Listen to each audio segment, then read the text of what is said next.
প্রিয় দর্শক, প্রীতি নিন, শুভেচ্ছা নিন। আজকের মুখোমুখি অনুষ্ঠানে আপনাদের সামনে উপস্থিত হয়েছি। আমাদের আজকের আলাপের বিষয় মূলত যে ভূ-রাজনীতির খেলায় বাংলাদেশের মুক্তি কোন পথে? আর আমাদের সঙ্গে যুক্ত হয়েছেন প্রকৃতিতে শোনা যাচ্ছে শীতের আগমন ধ্বনি, আর উত্তপ্ত রাজনীতিতে বাজছে বহুমুখী সংঘাত সহিংসতার সুর। সেই সুরে যমুনার আকাশে চতুর্মুখী দুশ্চিন্তা ভর করেছে। প্রথম দুশ্চিন্তা সেনাবাহিনীকে নিয়ে। তিন বাহিনীর দাবির মুখে অর্ধেক সেনা সদস্যকে ব্যারাকে ফেরত পাঠাতে বাধ্য হয়েছে সরকার। এমন সিদ্ধান্তের কয়েক ঘন্টার মধ্যেই শুরু হয়ে গেছে নির্বাচন কেন্দ্রিক রক্তপাত। চট্টগ্রামে গুলিবিদ্ধ হয়েছেন বিএনপি প্রার্থী, মারা গেছেন তার এক সমর্থক। এমন ঘটনার পর উটের মতো বাড়িতে মুখ গুজে থাকা স্বরাষ্ট্র উপদেষ্টার ভাঙ্গা টেপ রেকর্ডের অসরতায় বিচলিত ইউনূসের পুরো উপদেষ্টা পরিষদ। সংঘাত হানাহানির এই দুশ্চিন্তার মধ্যে সরকারের হৃদকম্পন বাড়াচ্ছে কার্যক্রম নিষিদ্ধ থাকা আওয়ামী লীগের 4 দিনের কর্মসূচির ঘোষণা। সেটি ঠেকাতে অবশ্য যুদ্ধ ঘোষণার হুঙ্কার দিয়েছে 15 মাস ধরে আইন শৃঙ্খলা রক্ষায় ব্যর্থ অন্তর্বর্তী সরকার। কিন্তু সেই হুঙ্কারে আদৌ কতটুকু কাজ হবে সেটি নিয়ে ব্যাপক চিন্তিত যমুনার নীতি নির্ধারকেরা।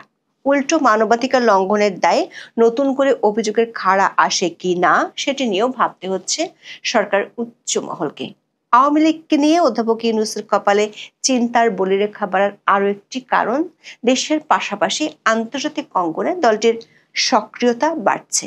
প্রভাবশালী বিদেশি সংবাদ মাধ্যমে বের হচ্ছে শেখ হাসিনার সাক্ষাৎকার, বিভিন্ন আন্তর্জাতিক সংস্থায় চিঠি দিচ্ছে আওয়ামী লীগ, অংশগ্রহণমূলক নির্বাচনের বিষয়ে বাড়ছে বহুমুখী চাপ।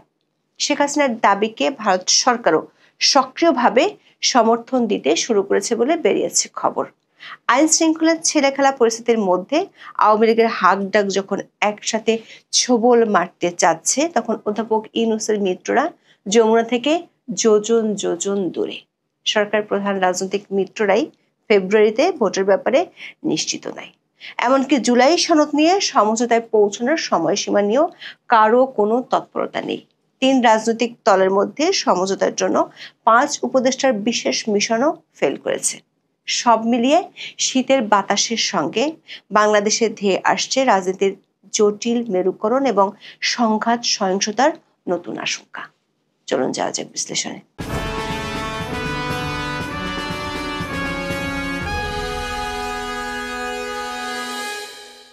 শেখ হাসিনার বিরুদ্ধে হওয়া একটি মামলায় 13ই নভেম্বর সাজা ঘোষণার দিন তারিখ জানাবে আন্তর্জাতিক অপরাধ আদালত। এ মামলা শুনানিতে সাবেক প্রধানমন্ত্রীর মৃত্যুদণ্ড দাবি করেছে প্রসিকিউশন টিম। আওয়ামী লীগের আশঙ্কা 13ই নভেম্বরের পর যে কোনো দিন তাদের সভাপতির বিরুদ্ধে এমন রায় দিতে পারে ট্রাইব্যুনাল। আর তাই 10ই নভেম্বর থেকে রাস্তায় নামার কর্মসূচি ঘোষণা করেছে কার্যক্রম স্থগিত থাকা দলটি। 12 তারিখ পর্যন্ত 3 দিন জেলা উপজেলায় বিক্ষোভ সমাবেশ করতে চায় আওয়ামী লীগ। এরপর 13ই নভেম্বর ঢাকায় লকডাউন পালনের আহ্বান জানিয়েছে তারা। দলটির নেতারা দাবি করেছেন, ঢাকা লকডাউন কর্মসূচি যতটা সম্ভব সফল করতে চান আওয়ামী লীগের তৃণমূলের নেতাকর্মীরা। অন্যদিকে এটি ঠেকাতে সরকারের মিত্র গোষ্ঠীও মাঠে থাকার ঘোষণা দিয়েছে। এতে করে সহিংস হয়ে উঠতে পারে ঢাকার রাজপথ। সরকারের সূত্রগুলো বলছে, আওয়ামী লীগের কর্মসূচি নিয়ে সরকারও চিন্তিত। বিশেষ করে প্রায় 15 মাস মানবাধিকার লঙ্ঘনের রেকর্ডের কারণে আন্তর্জাতিক পর্যায়ে ব্যাপক ভাবমূর্তি সংকটের মধ্যে এ ধরনের কর্মসূচি ঘিরে নীতি নির্ধারকদের মধ্যে তৈরি হয়েছে উদ্বেগ। একটি অংশ মনে করছে, এই মুহূর্তে আওয়ামী লীগকে দমনের শক্তি প্রয়োগ করলে সংকট আরো বাড়বে। আন্তর্জাতিক সম্প্রদায়ের কাছে রাজনৈতিক দমন পীড়ন এবং একতরফা নির্বাচনের বিষয়টি আরো ভালোভাবে তুলে ধরতে পারবে আওয়ামী লীগ। সহিংসতার মাধ্যমে দমনের কৌশল শেখ হাসিনার প্রাসঙ্গিকতাকে দেশে বিদেশে বাড়াতেও সাহায্য করবে। আবার আওয়ামী লীগকে মাঠে ছেড়ে দিতেও রাজি নয় সরকার সমর্থক গোষ্ঠী। সব মিলিয়ে তৈরি হয়েছে উভয় সংকট। স্বরাষ্ট্র উপদেষ্টা জাহাঙ্গীর আলম 5ই নভেম্বর জানান, আওয়ামী লীগের কর্মসূচি প্রতিহত করতে সব প্রস্তুতি নেওয়া হয়েছে। একই কথা বলেছেন অধ্যাপক ইউনূসের প্রেস সচিব শফিকুল আলম। তবে মাঠের বাস্তবতা একেবারেই ভিন্ন। আওয়ামী লীগের কর্মসূচি ঠেকানোর আগেই খবর হলো, অর্ধেক সেনা সদস্যকে ব্যারাকে ফেরানোর সিদ্ধান্ত নিতে হয়েছে সরকারকে। দর্শক, গত 1 নভেম্বর অধ্যাপক ইউনূসের সাথে বৈঠক করেছিলেন 3 বাহিনীর প্রধান। সেদিনের ভিডিওতে আমরা জানিয়েছিলাম, সেনাবাহিনীর পক্ষ থেকে সরকারকে জানিয়ে দেওয়া হয়েছে তারা ব্যারাকে ফিরে যেতে চায়, কারণ সীমান্তে নিরাপত্তা ও প্রশিক্ষণের ঘাটতি দেখা দিয়েছে। বিশেষ করে পার্বত্য চট্টগ্রাম সীমান্তে নিরাপত্তা নিয়ে চিন্তিত তিন বাহিনী। 5ই নভেম্বর দৈনিক প্রথম আলোর খবরে বলা হয়েছে, আইন শৃঙ্খলা পরিস্থিতি নিয়ন্ত্রণে দায়িত্বে থাকা বাংলাদেশ সেনাবাহিনীর 50% সদস্যকে মাঠ থেকে সরিয়ে নেওয়া হচ্ছে। মঙ্গলবার সচিবালয়ে স্বরাষ্ট্র মন্ত্রণালয়ের সভাকক্ষে আইন শৃঙ্খলা সংক্রান্ত কোর কমিটির সভায় এই সিদ্ধান্ত হয়। কোর কমিটির সভায় বলা হয়, সেনা সদস্যদের বিশ্রাম ও নির্বাচনকালীন প্রশিক্ষণের জন্য অর্ধেক সদস্যকে আপাতত সরিয়ে নেওয়া হবে। 5ই নভেম্বর থেকে এই সিদ্ধান্ত কার্যকর করা হচ্ছে। এর পাশাপাশি পুলিশ হত্যার বিচার বন্ধ করা এবং গত বছর আগস্টের পরেও সরকার সমর্থকদের একের পর এক হামলা এবং হেনস্থার ঘটনায় পুলিশের বিভিন্ন পর্যায়ে রয়েছে অসন্তোষ। ফলে স্বরাষ্ট্রমন্ত্রী হুঙ্কার দিল, মাঠের কতটা প্রভাব পড়বে তা নিয়ে উদ্বেগ রয়েছে সরকারের। কারণ 5ই নভেম্বর গাজীপুরে এক অনুষ্ঠানে দেশের ইতিহাসের নজিরবিহীন ভালো নির্বাচন হতে যাচ্ছে বলে ভাঙা রেকর্ড বাজিয়েছিলেন স্বরাষ্ট্র উপদেষ্টা জাহাঙ্গীর আলম চৌধুরী বলেন, প্রশাসনকে বলা হয়েছে নির্বাচন যেন ফ্রি, ফেয়ার, ক্রেডিবল ও উৎসব মুখর হয়। নির্বাচনে কোনো ধরনের হুমকি নেই। এর মাত্র কয়েক ঘন্টার ব্যবধানে নির্বাচনী সংঘাত ঠেকাতে সরকারের সক্ষমতা কতটুকু তার প্রমাণ পাওয়া গেছে চট্টগ্রামে। চট্টগ্রামের বায়েজিদে 5ই নভেম্বর জনসংযোগের সময় গুলিবিদ্ধ হন চট্টগ্রাম 8 আসনের বিএনপি প্রার্থী এরশাদুল্লাহ। এ সময় সরার বাবলা ও শান্ত নামে আরো দুজন গুলিবিদ্ধ হন।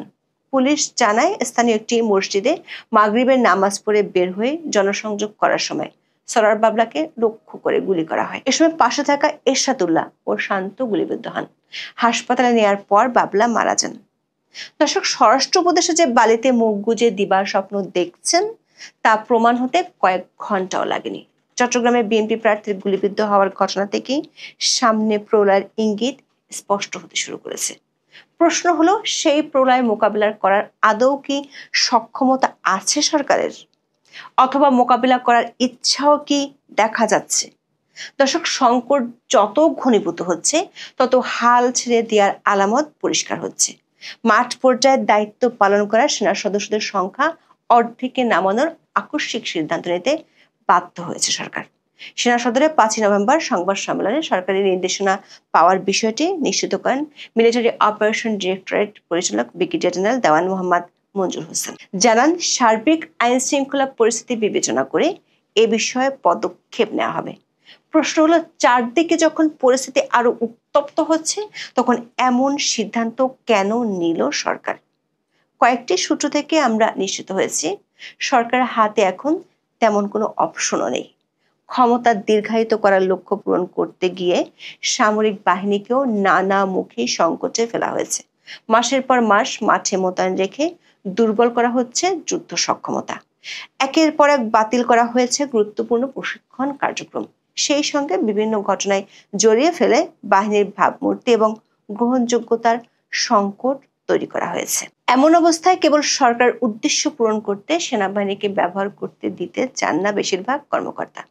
বাহিনীর সদস্যরাও ব্যারাকে ফিরে নিজেদের পেশাদার ভূমিকায় নিয়োজিত হতে চান। ফলে অনেকটা বাধ্য হয়ে মাঠ থেকে অর্ধেক সেনা সদস্যকে প্রত্যাহারের সিদ্ধান্ত নিতে হয়েছে। সেনা সূত্রগুলো বলছে, সাম্প্রতিক সময়ে 15 সেনা কর্মকর্তা গ্রেপ্তারের পর থেকে সরকারের সঙ্গে বেড়েছে দূরত্ব।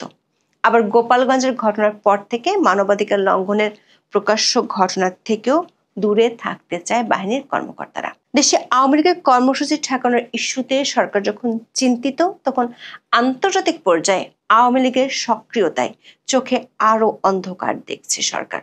ভারতের 7 সিস্টার্স জয়ের স্বপ্ন দেখা সরকারের মিত্রদের জন্য উদ্বেগ বাড়াচ্ছে দিল্লি। বিবিসি বাংলার এক প্রতিবেদনে ইঙ্গিত দেওয়া হয়, শেখ হাসিনাকে আরো সক্রিয় হতে সহায়তা করা হচ্ছে। প্রতিবেদনে বলা হয়, শেখ হাসিনা শুরু থেকেই মোবাইল ফোন ব্যবহার করছেন। খবরের কাগজ বা টিভি চ্যানেল অবাধে সার্ভ করার সুযোগ আছে।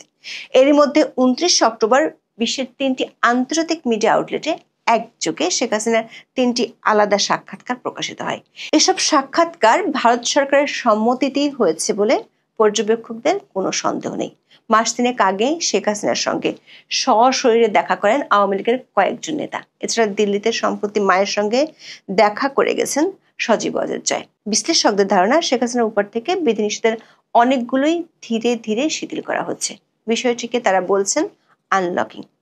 দিল্লির অন্যতম একটি থিঙ্ক ট্যাঙ্কের সিনিয়র ফেলো শ্রুতি পট্টনায়কের ধারণা, আওয়ামী লীগকে বাংলাদেশের রাজনৈতিক ল্যান্ডস্কেপে প্রাসঙ্গিক রাখতে চায় ভারত। আওয়ামী লীগের মতো বড় একটি রাজনৈতিক শক্তির সঙ্গে ভারতের ঐতিহাসিক সুসম্পর্ক রয়েছে। সে কারণে তারা দলটিকে বাইরে রেখে নির্বাচনের পরিকল্পনা পছন্দ করছে না। ঢাকায় ভারতের সাবেক হাই কমিশনার রিভা গাঙ্গুলি দাসও মনে করেন, শেখ হাসিনার বক্তব্যের মাধ্যমে আওয়ামী লীগ নেতাকর্মীদের মনোবল চাঙ্গা করা হচ্ছে। নির্বাচনের আয়োজন এগিয়ে আসায় ভারত শেখ হাসিনার সক্রিয়তার কোনো বাধা দিচ্ছে না। আরেক বিশেষজ্ঞ অধ্যাপক বলদাস ঘোষাল মনে করছেন, শেখ হাসিনার সাক্ষাৎকারগুলোর মধ্য দিয়ে ভারতই আসলে আক্রমণাত্মক অবস্থান নিতে চাইছে। বিবিসি বাংলার প্রতিবেদনে বলা হয়, শেখ হাসিনার আরও কিছু সাক্ষাৎকার আন্তর্জাতিক সংবাদ মাধ্যমে প্রকাশ হবে বলে আভাস পাওয়া গেছে। এমনকি ভিডিও ক্যামেরার সামনে বসেও তাকে সাক্ষাৎকার দিতে দেখা যেতে পারে। শেখ হাসিনার সক্রিয়তা বাড়াতে আন্তর্জাতিক বিভিন্ন সংস্থার সঙ্গেও যোগাযোগ বাড়াচ্ছে আওয়ামী লীগ। 1 নভেম্বর ঢাকায় ইউএনজিপির প্রতিনিধি স্টাফান ডিলারের কাছে চিঠি দেওয়া হয়। এতে জাতিসংঘকে ইউনূস সরকার অধীনে একতরফা নির্বাচনের সহায়তা বন্ধের আহ্বান জানানো হয়েছে। বলা হয়, এ ধরনের সহায়তা আন্তর্জাতিক আইন, জাতিসংঘের মূলনীতি এবং অবাধ, নিরপেক্ষ এবং অংশগ্রহণমূলক নির্বাচন প্রসারের ক্ষেত্রে ইউএনডিপির ম্যান্ডেট লঙ্ঘনের ঝুঁকি তৈরি করবে। দর্শক, এতদিন সেনাবাহিনী ও আওয়ামী লীগ নিয়ে সমস্যার সমাধানের ক্ষেত্রে মিত্র রাজনৈতিক দলগুলোকে পাশে পেত যমুনার নীতি নির্ধারকেরা, কিন্তু সেখানেও বেঁধেছে এবার গন্ডগোল। কারণ জুলাই সনদ নিয়ে সরকারের মিত্র দলগুলোর মধ্যে বেড়েছে বিরোধ। এই সনদ ঘোষণা নিয়ে জামাতের সঙ্গে বিএনপির মুখ দেখাদেখি বন্ধ হওয়ার পথে। জামাতের আলোচনার প্রস্তাবে এখন পর্যন্ত কোনো সাড়া দেয়নি বিএনপি। সরকারের বেঁধে দেওয়া 7 দিনের সময়সীমার 2 দিন পার হয়ে গেলেও বিএনপি সহ বেশিরভাগ দলের হেলদোলে নেই। জামাত অবশ্য সমঝোতা বৈঠকের জন্য 2 সদস্যের কমিটি করেছে। তবে বিএনপির 2 জন শীর্ষ নেতা মনে করেন, জামাতের সঙ্গে আলোচনায় বসে কোনো লাভ নেই, তাই এ ব্যাপারে কোনো আগ্রহ নেই বিএনপির। আর এই মুহূর্তে বিএনপি ব্যস্ত নিজের ঘরের আগুন নেভাতে। প্রার্থী তালিকা ঘোষণার পর দলটি বিদ্রোহ সামাল দিতে হিমশিম খাচ্ছে। বিদ্রোহী প্রার্থীদের সমর্থকদের তোপে এলাকা দিয়ে যেতে পারছে না অনেক প্রার্থী। বিভিন্ন জায়গায় ছড়িয়ে পড়ছে ব্যাপক বিক্ষোভ। চট্টগ্রামে এরশাদুল্লাহ গুলিবিদ্ধ হওয়ার ঘটনা দলটির হাই কমান্ডকে ভাবনায় ফেলে দিয়েছে। সরকার পর্দার আড়ালে রাজনৈতিক দলগুলোর মধ্যে সমঝোতার জন্য 5 সিনিয়র উপদেষ্টাকে দায়িত্ব দিয়েছিল, কিন্তু এই উপদেষ্টাদের কথায় কর্ণপাতই করছে না 3 রাজনৈতিক দল। প্রশ্ন হলো, চারদিকে এত সব ঘনঘটার মধ্যে কি ভেসে যাবে অধ্যাপক ইউনূসের কথিত ইতিহাসেরা নির্বাচনের ঘোষণা? ঢাল নেই, তলোয়ার নেই, নিধিরাম সর্দারের মতো ভূমিকাতে কি থাকবে সরকার? যমুনার তীরে গড়ে উঠবে কি শাহজাহানের শ্বেত মর্মর তাজমহল, নাকি সিলেটের পাথর কোয়ারির সাদা পাথরের মতো উধাও হতে চলেছে ইতিহাসেরা নির্বাচনের কালকল্প? এখন এই পর্যন্ত। সবাই ভালো থাকুন, সুস্থ থাকুন, নিরাপদে থাকুন। দেখা হবে আগামী